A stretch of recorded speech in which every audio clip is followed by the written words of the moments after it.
Plus tard, avant d'être assez âgé pour être soldat, son père l'a envoyé avec de la nourriture pour ses frères qui étaient soldats.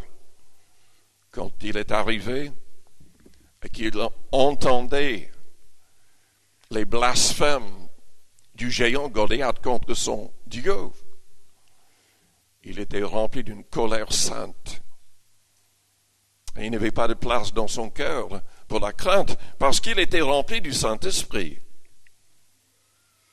Vous savez, nous avons trop de chrétiens à notre époque qui sont timides, craintifs, ne veulent même pas, ou n'ouvrent même pas leur bouche pour témoigner, parce qu'ils ne restent pas remplis du Saint-Esprit. Selon 2 Timothée, Paul a dit à Timothée que,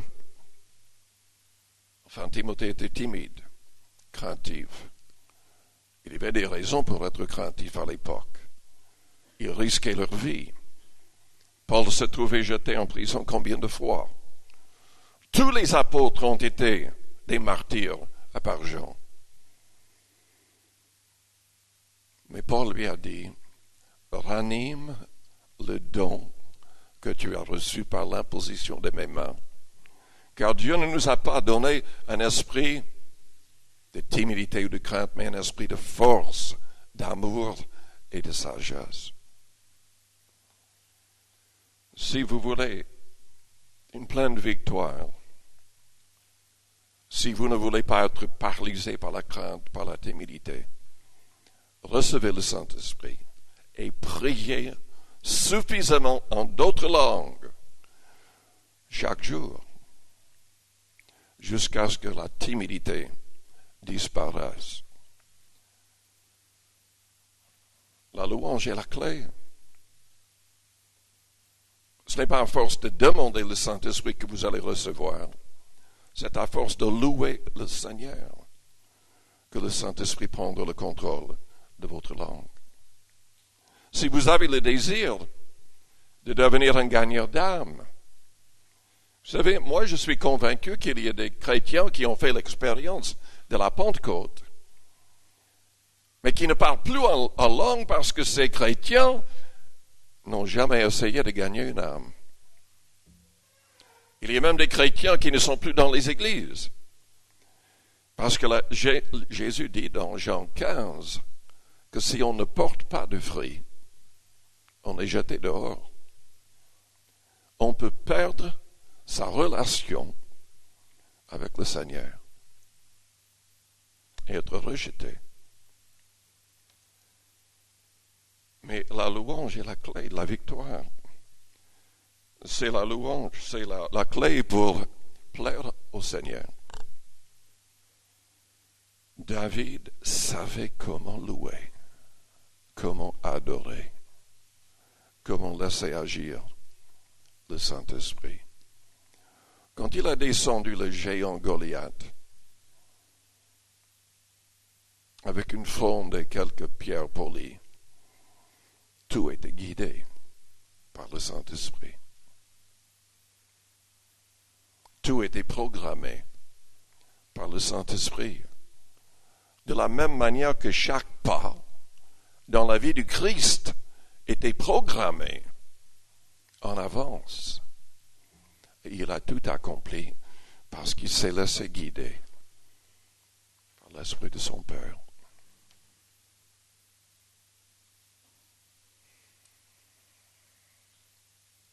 Jésus a dit dans Jean 4, le Père cherche de vrais adorateurs, ceux qui l'adoreront en esprit et en vérité.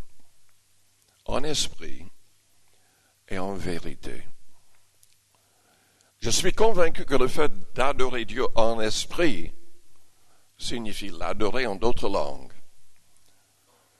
Car Paul en parle dans Corinthiens 14 de son recueillement personnel et du fait d'adorer en esprit. Et il dit clairement qu'il louait en d'autres langues et qu'il chantait.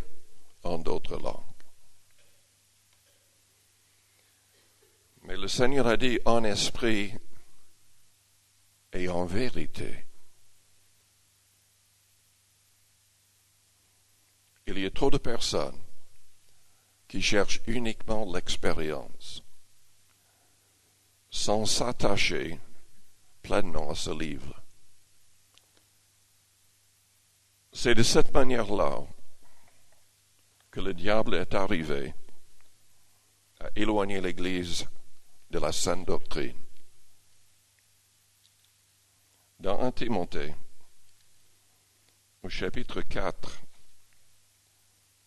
au verset 1, nous lisons « Mais l'Esprit dit expressément que dans les derniers temps, quelques-uns abandonneront la foi pour s'attacher à des esprits séducteurs et à des doctrines de démons. » Le mot séducteur est utilisé, esprit séducteur.